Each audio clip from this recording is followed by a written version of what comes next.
Thanks for joining me for another video. This is the one I think people are really interested in, the comparison of the UFO to the Halo. The Halo shares the same cover as the Idol, which is Microtrack's S18, and it's a nano-based cover. Nanotech is also the base for Storm's NRG cover stock, which made its debut on the Virtual Gravity Nano. The characteristics of Nano are early and smooth, it blends wet-dry very well, and it's built for effective traction.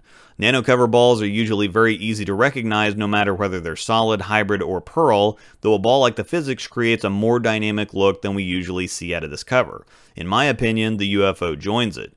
We're on the 2019 USBC Open Championships doubles and singles pattern, which is over 28 mils and 42 feet long, so heavier volume and medium long, and as we're watching the Halo, the reaction I got makes sense. I said in the in-depth video that this is where I practice for nationals, specifically because the reaction's so close, and this feels exactly like what I bowled on in Vegas this year. We're seeing traction and a really nice motion out of the Halo. It's a very comfortable reaction because it fits. This is the kind of condition the ball was designed for. I don't have to throw it or chuck it to get it down the lane, and because the oil helps get it down the lane, it shapes strongly without being jerky, so I don't have to try and help it finish either. Any nano-based solid cover won't ever be described as jerky on anything, but the issue most people usually have is that the ball hooks a lot, so they have to increase speed to get it down the lane, at which point it doesn't have enough time to transition through the stages of ball reaction properly, and that results in it being too slow or lazy down lane because it's a naturally smoother cover to begin with, and because they're using the ball on a condition it wasn't designed for. Quite often, stronger balls like the Halo and UFO get described as pukey or soft or weak simply because they're being used on conditions they weren't made for.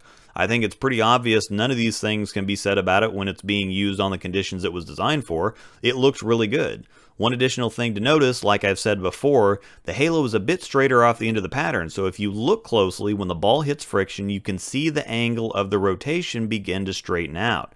This can be incredibly helpful on tougher patterns, as it can increase your control of the ball reaction.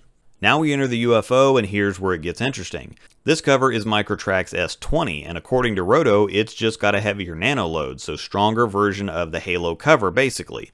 When I filmed at Westridge on the house shot, what I thought I had was a rounder and slightly slower Halo, and you might have gotten the same impression from the house footage of both on my straight review. They looked very similar at both houses, nearly indistinguishable without splitting hairs.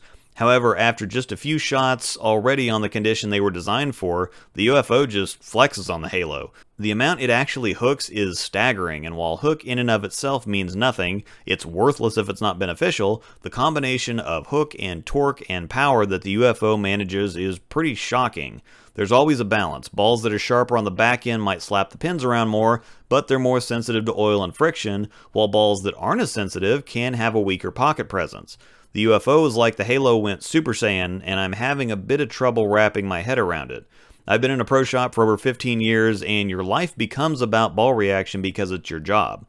Big stuff comes and goes, along with claims of this ball does something I've never seen before, this was the best ball at that, blah blah, but I'd hope by now that you know I'm going to shoot you straight. Yeah, I'm a Storm Roto guy, but ball reaction is always what I've been about, and there's a saying, there are no bad balls, just bad ball reactions. Even the undisputed worst ball ever made will have someone that completely disagrees and wishes they had 10 more of them.